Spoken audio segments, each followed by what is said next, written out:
you're just joining us, you are going to be overwhelmed and get quite a history. Welcome back to the Foxworth Theory, and our guest today, the legendary Antonio Fargas. Now, Mr. Fargas, you have opened doors for so many actors and actresses. Who do you feel does it best these days? Who are some of your favorite actors, male and female? Not political. Again, because I've been here so long to see so many actors, mainly in the formative years, you know, like Cicely Tyson and Adolph Caesar and Billy D. Williams, all these people who were around, who were in New York at the time. And then I knew I eventually had to get to Los Angeles, and I did a film called Across 110th Street. And the director of that film directed the pilot for Starsky and Hutch, but that's jumping ahead. So many, I mean, today, going back to Boseman, Chadwick Boseman, and Denzel, and Samuel L. I mean, we have just a plethora of great, good journeymen, as well as star actresses and actors that, you know, sometimes even hard to keep up with, but I'm just so grateful that I was able to see what we have today and how we're accepted and what we fought through. And in my own way, because of the roles, because I played a lot of character roles, always different characters. And going back to first film I did where Car Wash, I believe. And that also goes back to my childhood because I had a brother. One of my brothers was gay, and what I saw him go through, I was able to channel that into the roles that I was given, and I was able to do another role in Next Stop Greenwich Village, and then a film called Ambush Murders. And then there was a book that was written called The Celluloid Closet, about actors who were doing roles, controversial roles, before it became popular. And they humbly included it in that book. But just I don't even know all of the names. All I know is when I see people of color, and that's a range of colors. Right? When I first went to television, there were very few roles for Black actors in primetime television. Started on the shoulders of others like Jones, of course, but so many others who were there at the same time. And even Bill Cosby was a door opener for a lot of people, and it just kept getting better and better as I went along, and I saw that I could have an impact, that I was giving a little bit of this, that I was part of this history, and in a way that I never thought that I would be contributing because I just had this hunger that I wanted to get into the roles that I did and get deeper and deeper into the characters, because I wanted to give them life, give life to those people who didn't get a chance to be leading men, so to speak, and to represent the characters that I did with dignity. Important. Well, I've seen a few of your films because of COVID when we were locked in, and there were films that I did not know. And I thought to myself, wow, what an amazing journey, what an amazing time. And I thought back on things that I read, and I thought, how did they do it? Right now it's given, but it wasn't given to you then, and to be successful without all the glitz and all the technology. I mean, it's just amazing. And that also leads me, oh, I wanted to ask you another question.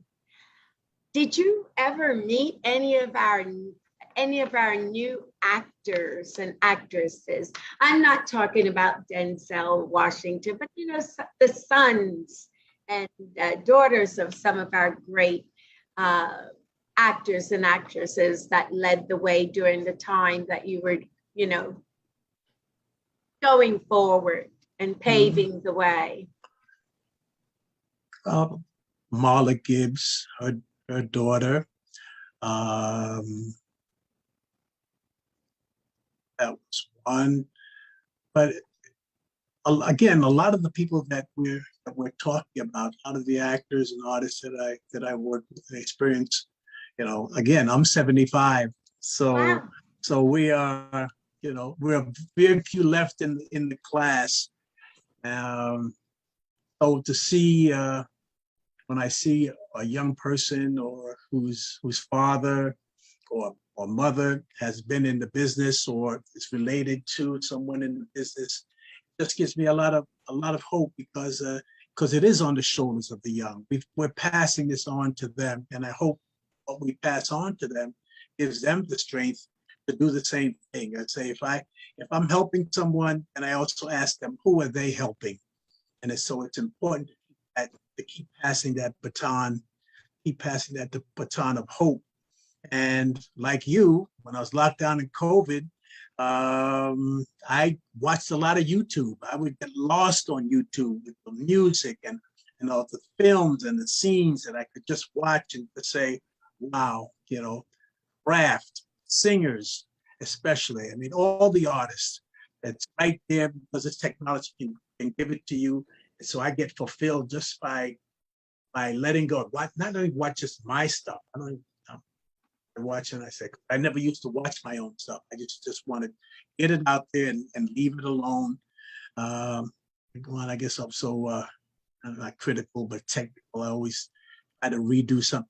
You can't redo something like that. Once it's out there, it's forever. So this is good to be a part of forever through memory. Forever is a hell of a long time. And I wanted to ask you another question. What was your most favorite role and why? Oh, you know, I look at the roles that I played as if they were my children, and it's hard to put one above the other. So I really don't have a favorite. There were some very favorite moments in all the things I did. Sometimes the smallest role gave me the most pleasure because it was about the moments. So, but I think I have to give homage to to Huggy Bear. I have to give homage to Lindy and Car Wash, and also because because I'm not a leading man, and so I always played a particular flavor or pixel in the picture. And I just wanted to make my little contribution as important as possible. And sometimes what I would do is I would get the script and I would just concentrate on my role. And so I wouldn't worry about what was going on around me. People said, well, you were in Starsky and Hutch and this series, Starsky and Hutch did this and this and that. Don't you remember? No, I don't remember because I always just concentrated on what I was delivering in the script. Oh, it's a very personal thing. Again, I love all of the characters that I was able to play in, and to just know that I could breathe life into a character and make it my own, take it off the page and make it my own. And a lot of times the directors didn't know how to direct or didn't know how to direct you how to be Black or how to do a certain kind of, particularly the character actors, because we knew how to, the leading men do and how they would be. And the subtleties of that is a whole nother thing that I've never touched, but the subtleties of being able to know what funky was, what getting down was, what pain and pathos was. Those are the things that I felt I gave the most about the character and what I could give to it. Thank you. Now, who do you miss working with and why? I'm sure there has to be one person. Well, I just enjoyed the time that I spent watching James L. Jones. And we did a play he was starring in called The Great White Hope on Broadway. And I did that character for almost a year. I played an 80-something-year-old man in that play. And nobody thought that this 20-something-year-old person, actor, was playing this 80-something-year-old man. But just watching the magic of James L. Jones and his leading lady, Jane Alexander, and Hector Elizondo. Again, going back to my first play, Amen Corner, second play, Amen Corner, that I toured Europe with Dick Ward and Claudia McNeil. Things I can't recapture again, but I can relive those wonderful moments that I didn't even know how powerful they were when it was happening. But I can, in retrospect, I can see. And also the traveling in Europe with James Baldwin and Roscoe Lee Brown. It's just wonderful memories, and also my legendary mentor, Robert Hooks, who shared so much of his life and his journey, because he holds so much of the shoulders of the history of Black theater and television and film, and watching his son, Kevin Hooks, going back to young people, sons and daughters of that in our history. Son Kevin Hooks, who was a great director and great director and producer. So those are the things that mean the most to me today. These are wonderful, wonderful memories. And when you said 75, I know that you've done all these films, but you lived an amazing life, because it's within you and it's showing now. And I'm just so honored. Now, right now, as usual, we have to take a break, and we will come back shortly to the Foxworth theory and the continuation with the legendary Antonio Fargas. Thank you. Now, to continue this wonderful conversation that I do not want to end, but eventually it will, so I'm just getting to it now. There's so much that it's just holding me. What were some of the favorite roles from when and you were at your peak, during the period you were at your peak? And please say the date, because that's something that I'm sure our audience would like to know. Well, you told your age, so you can. But numbers, I think I can remember how old I am, but know exactly. You said it. What date I did a project. It's just, there was the 60s, the 70s, the 80s, and right up until now, 90s, of course. But each period had Hi, this is Eugenia Foxworth. Thank you so much for tuning into the Foxworth Theory. We are celebrating going into our third season. Can you believe that? We are opening our doors to sponsorships for the Foxworth Theory. For more information, go to thefoxworththeory.com or email us at pr@thefoxworththeory.com. Thank you. To be known for a role after 61 years, but to be known for the 4 years that I did in Starsky and Hutch, character Huggy Bear, which started in 1974, 75, and ended in 79. We did 4 seasons, actually.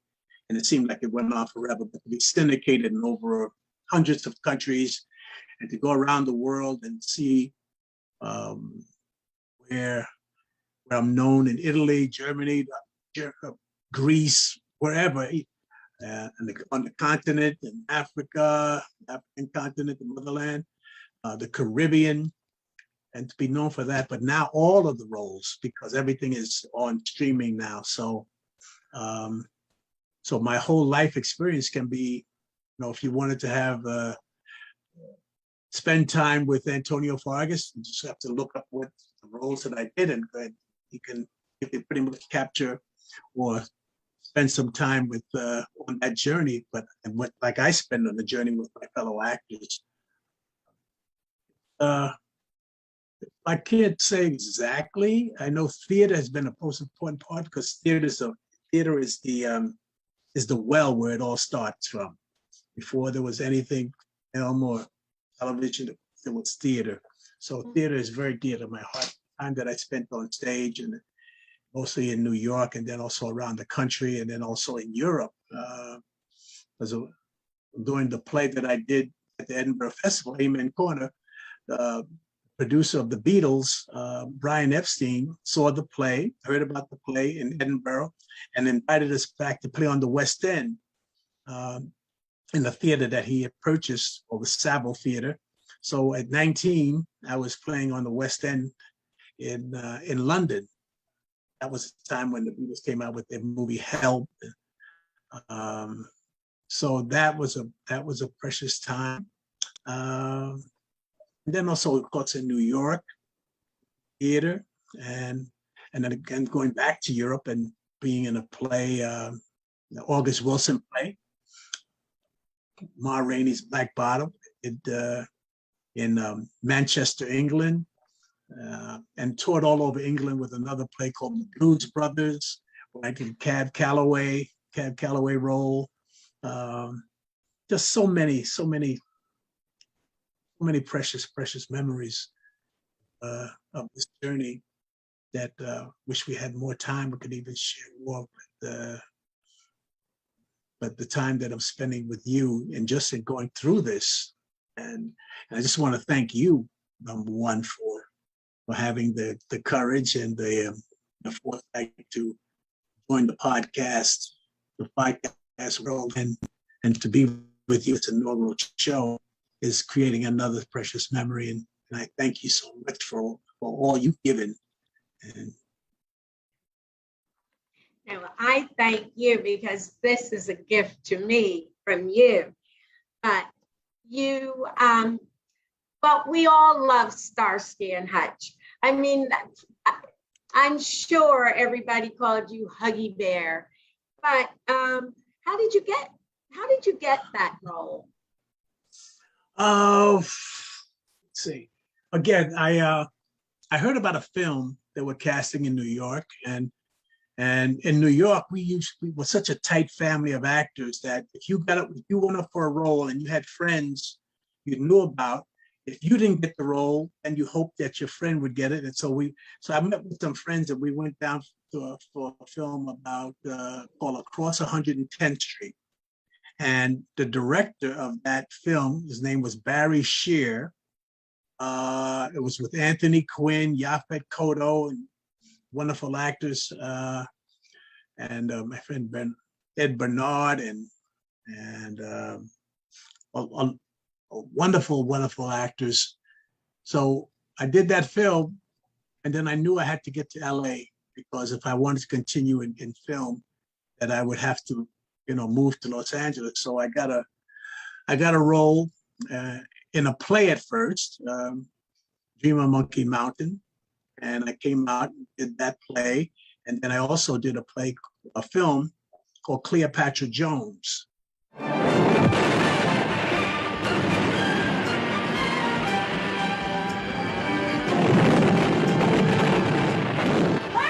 Man, that road is 10 miles of bad road.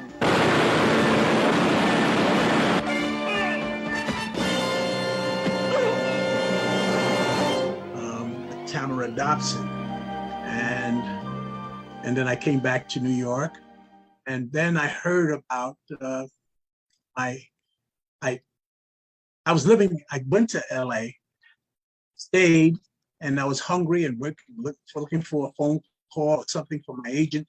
And my manager called me and said that that Barry Shear had recommended me for a role in a new pilot called Starsky and Hutch.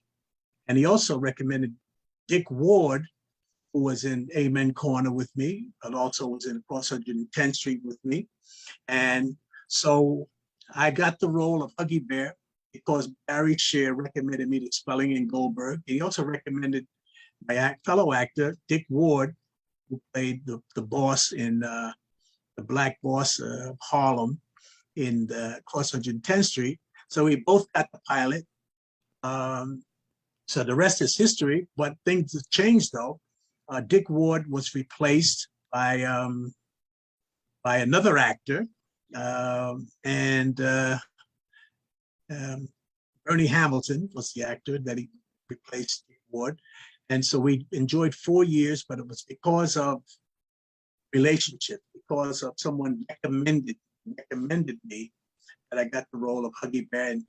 And it stuck with me, and it still sticks with me today, because I guess I haven't changed too much in my time. So I'm also always recognized by that role, and I embrace that. So I don't want to be identified with with something that a character for so long, but I embrace it. In fact, my son was called Huggy Jr. when he started playing football and got some attention. It was on television and so forth. But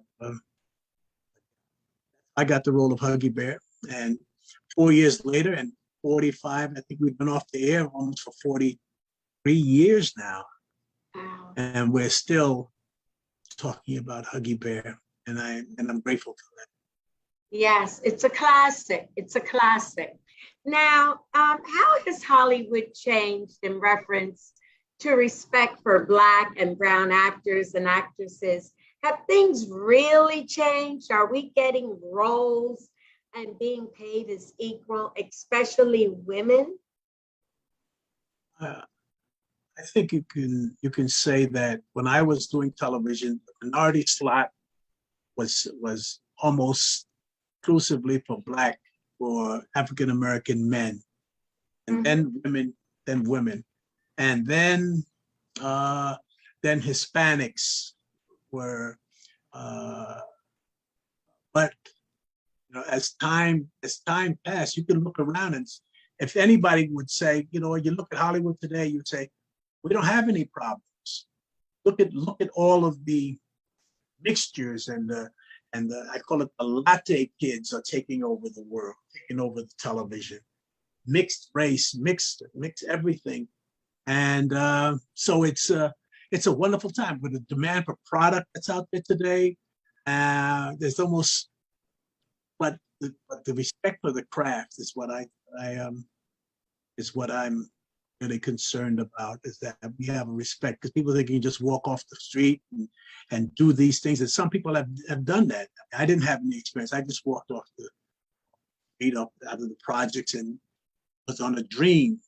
But today you become famous as an athlete, you can become famous for doing a commercial, you can, celebrity is a lot different than actually being of substance for me, as a journeyman actor or someone who deals with emotions and able to open their heart and soul, give to a character. But hey, it's a better world. I couldn't say it isn't, but it's standing on the shoulders of the times when we weren't represented. Some of the highest paid actors today, highest paid athletes today, all African American or mixed race, and I think it's a wonderful, refreshing world, and in showbiz. But they are standing on your shoulders because And many others. Yes, and many others, absolutely. Now, I think I'm getting down to probably and interesting. What question? Yes, what should I ask? Okay, this is it. What is your most favorite project you have worked on? I know you worked on a lot, but which one is your favorite project? You have to have one. Oh, to be honest, the greatest project or role I'll ever play is the role of Antonio Fargas. Oh, That's a work in progress, and Antonio has been lent out on loan, so to speak, all of yes. these other projects, and so the mothership has allowed me to be used in certain places. Like I said, I don't put one thing over another, one project over another, because it's the smallest thing. It's in the details. It's in the details. And each actors who are into the details, or artists that are into the details, have to paint, dance, or play an instrument or sing. I see the beauty. I see the beauty of the gift, and I've been just given a gift and I've been used in a certain way. So my greatest project basically is try to be the best Antonio that I can be, the best grandfather, the best husband, the best friend, and that's on a daily basis. Best person, because if you weren't, you wouldn't be on the Foxworth Theory. And if you could change anything from your past, what would it be? Just started loving myself sooner. That's important, but that comes with age and time and yes, the wear gift. And tear of others. Yes, absolutely. I agree with you. I am interested in with the legendary Antonio Fargas is telling us. It's an education. It is a small documentary of who he is and what he's done and how we have grown to appreciate him. Now, what's next for you, Mr. Fargas? What is next for you? I try to live each day, as I said, giving something back. That whole cliche about giving back. Because as a young actor and a young person and on the journey, it's about, how much we could take, how much we could, and it really wasn't, if you get to be able to stay on the planet long enough to where you make that turn where you're giving back. So giving back in my community here in Las Vegas, or wherever I go, being encouraging, leaving a parking place open for others, not getting upset, finding peace and serenity. I don't worry about what the next job is. I think, it's a young people's world, and I'm just trying to leave it as a little bit better than when I arrived, and be a part of that, be a part of the success of keeping us or being supportive of the young people. So I did a film last year under COVID restrictions in a film in St. Kitts in the Caribbean.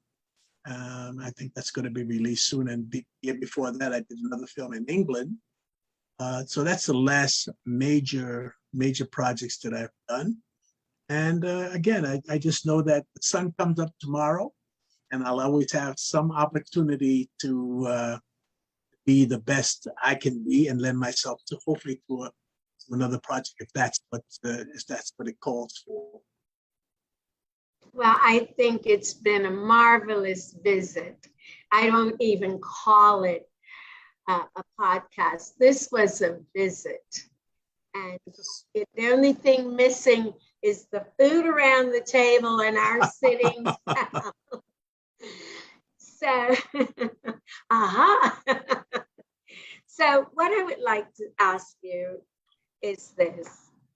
I know you said the next films that you will be doing that should be released in December, but how can we follow you? Social media or? I'm not a big social media person. I guess I'm old school. I like to call people up. I like people to have my email. I do have a website, ANTONIOFARGAS.com, if you want to look at that. Yes, I do have a Facebook presence that try not to get involved in because I think there's some great benefits of being able to connect with people you haven't seen and know you, and it's a wonderful world that makes us closer and closer together. But I always believed that I thought I needed to be in the in crowd all the time. And I realized that the out crowd is the best crowd to be in. So yes, you can follow me on social media, but again, it's watching the wheels and watching the world go by, which is really a pleasant thing for me. Step aside graciously, allow the process to happen, which is the world and everything that's happening. Acceptance is the key for me to not try to change things or wish to change the past or to have regrets. All of that. I think everything happened for me to be here right now with you on this podcast was part of the journey, and I'm grateful to be part of that. I am so grateful to you. I'm so appreciative. That's why I had to stumble through in the beginning because of the excitement. But thank you so much. I want to thank you for joining us, and I know that our audience is thankful. Thank you for joining us on the Foxworth Theory. Be sure to tune in on Tuesday at 9 p.m. on the Foxworth Theory Network. Hi, this is Eugenia Foxworth. Thank you so much for tuning into the Foxworth Theory. We are celebrating going into our third season. Can you believe that? We are opening our doors to sponsorships for the Foxworth Theory. For more information, go to thefoxworththeory.com or email us at pr@thefoxworththeory.com.